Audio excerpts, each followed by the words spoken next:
जब आपका यहाँ सहारा में जमा किया गया था और यहाँ पे कह सकते लिमिट रखा गया है 5 लाख रुपए का। अगर 5 लाख रुपए आपका डिपॉजिट है सहारा में, तो रिफंड के लिए सीआरसी पोर्टल में अगर आप अप्लाई करते हैं तो डिफिशियंसी के नाम पे आपसे कह सकते हैं इनकम टैक्स का रिटर्न और बैंक स्टेटस में का जहाँ विड्रॉल और फंड हो आपका वो मांगा जा रहा है। सिग्नेचर मिसमैच यहाँ पे कैसे के मतलब वापस किया जा रहा है लोगों का।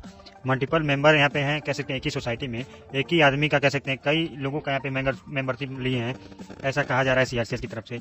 तो मैंने अपनी पिछले वीडियो में भी यही बताया था कि लोग मेंबरशिप लिए नहीं है, सहारा ने ये दे दिया है, क्योंकि सहारा के पास ऐसा कोई सिस्टम नहीं था कि जिससे लोगों का डुप्लीकेसी को रोका जा सके। और उस समय कह सकते हैं उस समय आधार से भी यहाँ पे बैंक से पासपोर्ट से भी वोटर आईडी कार्ड से भी यहाँ पे कह सकते हैं मेंबरशिप लोगों को बना दिया जाता था, पैसा जमा हो जाता था और पैसा उड़ भी जाता था।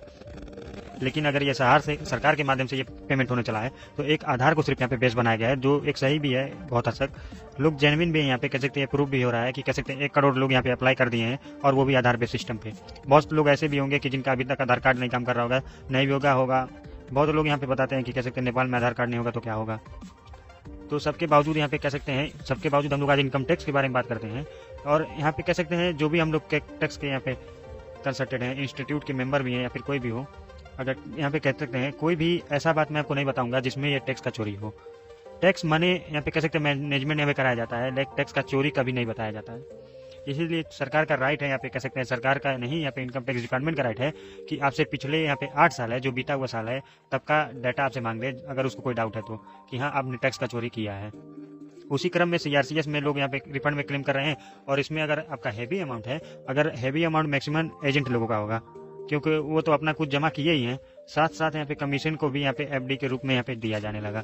तो मेरा यहाँ पे यही कहा जा रहा है, इनकम टैक्स के कह सकते हैं जिनका आईटीआर है, बैंक स्टेटमेंट है, दे सकते हैं।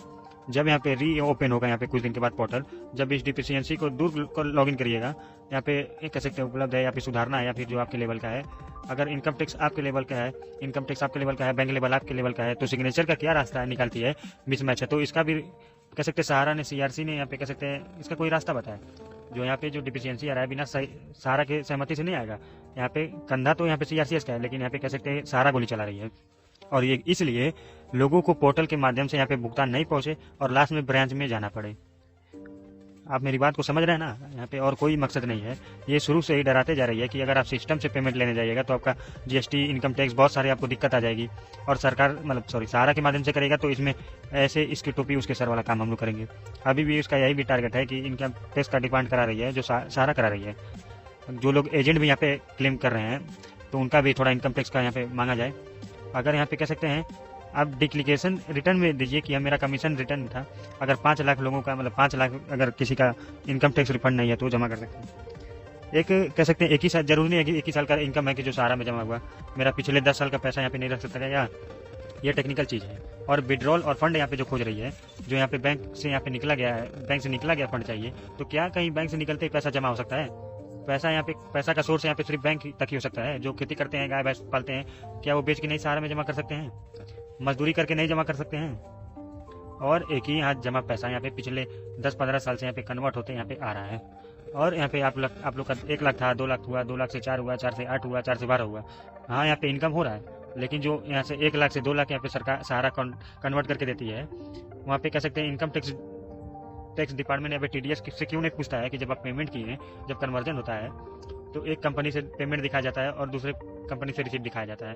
तो सरकार सहारा का डेटा लेने का यहाँ पे इनकम टैक्स का यहाँ पे कह सकते हैं पैन और आधार के बेसिस पे कितना आपने पेमेंट किया, उन लोगों का अमाउंट दीजिए, कितना कमीशन लिए वो भी दीजिए।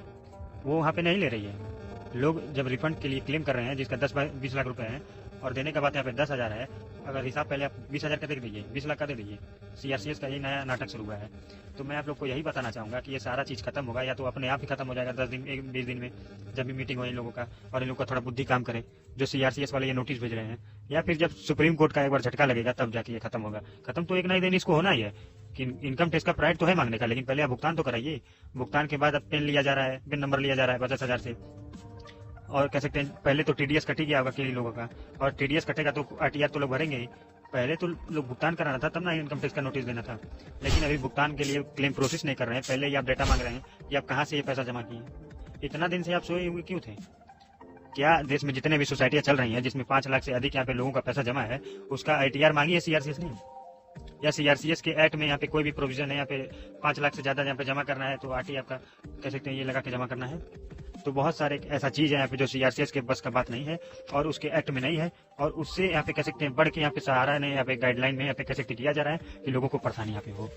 इसको तो हटना ही है 200% यहाँ पे, इसके लिए आप निश्चित रहिएगा। पहले आप भुगतान कीजिए, फिर इसके बाद इनकम टैक्स क्या आप जो टैक्स काटना होगा लीजिएगा।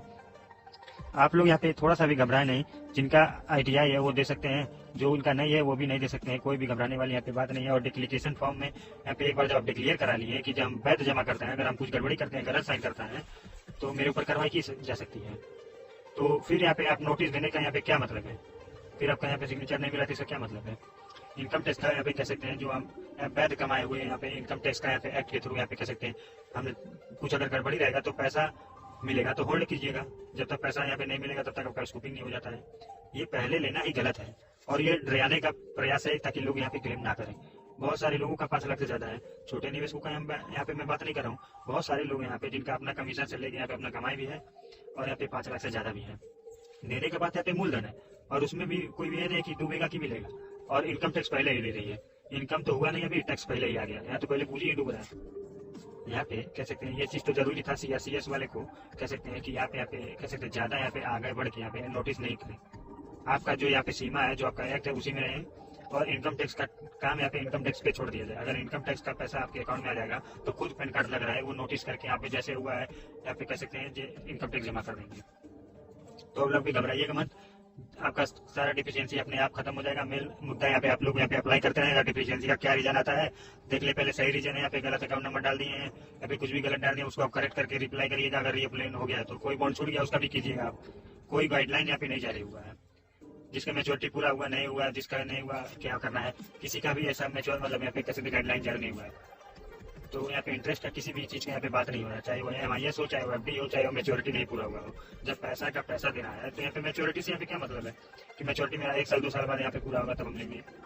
पैसा तो मेरा जमा हुआ यहाँ पे कह सकते हैं मार्च 2022 तक यहाँ पे, और इसमें 2023 दिखा, तो अभी तक का डेटा मांगा जाए, इसका दिन का पहले यहाँ पे अगर आप जमा किए तो अपना पैसा आप निकाल लीजिए। पैसा क्या पूंजी, वो भी 10,000। तो ये सब यहाँ पे निराधार यहाँ पे है और किसी का भी यहाँ आधार नहीं है यहाँ पे, और ये सब कह सकते हैं करामात यहाँ पे सारा का ही है ताकि लोग यहाँ पे परेशान हो, और ये सुब्रत रॉय का भी ये करामात